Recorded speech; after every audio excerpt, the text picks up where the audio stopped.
Shalom, selamat malam para saudara-saudara. Mari kita merenungkan kabar sukacita terbesar yang pernah diberitakan umat manusia, yaitu kabar keselamatan melalui Yesus Kristus. Sebelum kita mendengar kabar keselamatan tersebut, saya akan memberitahukan apa itu penginjilan. Penginjilan adalah sebuah kegiatan yang memberitakan firman Tuhan melalui Yesus Kristus kepada orang-orang lain dan umat yang percaya. Penginjilan juga dilakukan oleh umat Allah dengan tujuan orang-orang yang percaya kepada Yesus Kristus akan memperoleh hidup yang kekal dan keselamatan. Mari kita berdoa. Bapa kami yang ada di surga, sekarang kami kembali ke hadapan-Mu ya Bapa. Bapa, tolong berkati saya yang akan memberitakan firman-Mu, dan tolong berkati para pendengar agar mereka bisa mendengarkan dengan baik dan bisa menjadi pegangan kami sehari-hari. Hanya ini doa dan permohonan kami, dalam nama Yesus Kristus kami sudah berdoa. Amin. Selanjutnya saya akan menjelaskan tentang kelahiran Yesus Kristus. Yesus Kristus, anak Allah, datang ke dunia sebagai wujud kasih dan penyelamatan dari Allah untuk umat manusia. Kelahirannya sebagai perwujudan dari janji-janji Allah yang telah dinyatakan sejak lama. Mari kita buka Matius 1 ayat 23.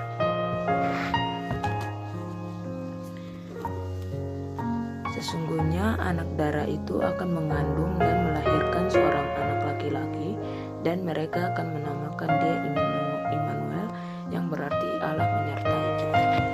Ayat tersebut membuktikan bahwa Yesus Kristus telah lahir ke dunia dan telah tercatat di Alkitab. Kelahirannya bukan secara kebetulan, melainkan telah direncanakan, seperti telah tertulis di kitab Yesaya 9 ayat 5. Mari kita membacanya.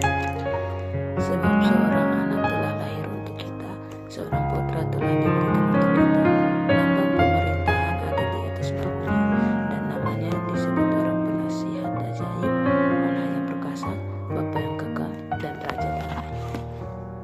Selanjutnya saya akan menjelaskan pelayanan Yesus Kristus. Roh Tuhan ada padaku, oleh sebab Ia telah mengurapi aku untuk menyampaikan kabar baik kepada orang-orang miskin, dan Ia telah mengutuskan aku untuk memberitakan pembebasan kepada orang-orang tawanan dan penglihatan bagi orang-orang buta, untuk membebaskan orang-orang yang tertindas, untuk memberitakan tahun rahmat Tuhan telah datang.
mengasihinya untuk menebus dosa-dosa manusia dalam pengorbanannya.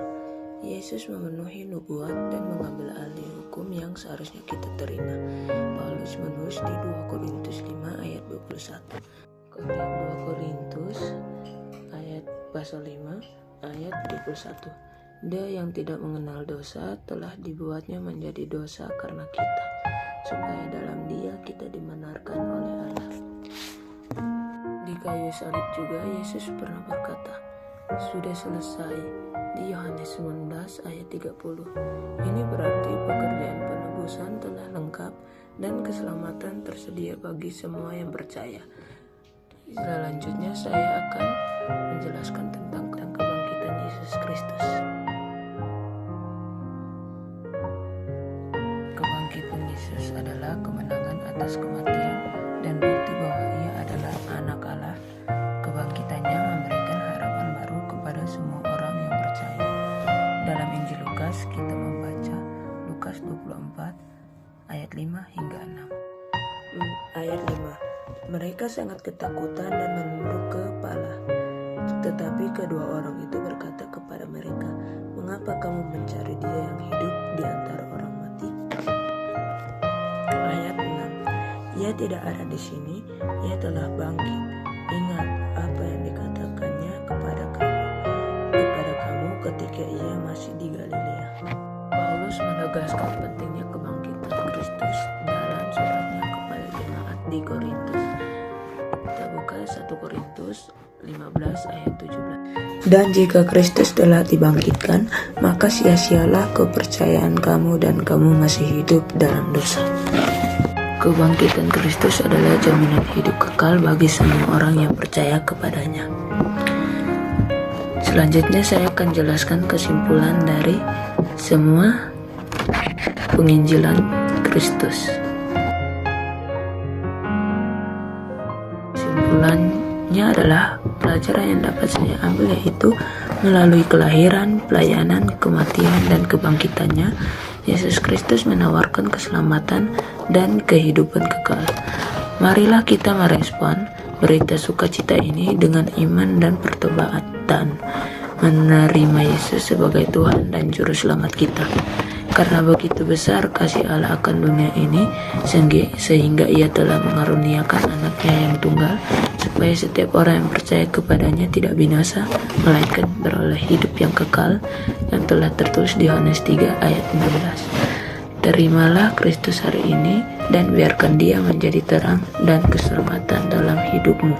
Berikut penjelasan dari saya tentang penginjilan Yesus Kristus. Semoga bisa bermanfaat bagi kehidupan kalian sehari-hari. Yang tadi adalah kesimpulan dari saya. Sekarang kalian bisa menuliskan kesimpulan kalian sendiri dalam hitungan 10 detik. 1, 2, 3, 4, 5, 6, 7, 8, 9, 10.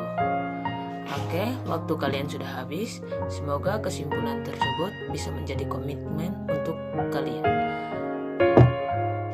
Sebelum mengakhiri pemberitaan penginjilan Yesus Kristus hari ini, mari kita berdoa. Bapa kami di surga, sekarang kami kembali ke hadapan-Mu ya Bapa. Bapa, terima kasih telah memberkati kami dari awal hingga akhir dengan baik, dan telah memberkati firman ini agar bisa menjadi pedoman kami sehari-hari. Hanya ini doa dan permohonan kami, dalam nama Yesus Kristus kami sudah berdoa, amin. Semoga penjelasan dari saya bisa bermanfaat bagi kalian. Terima kasih.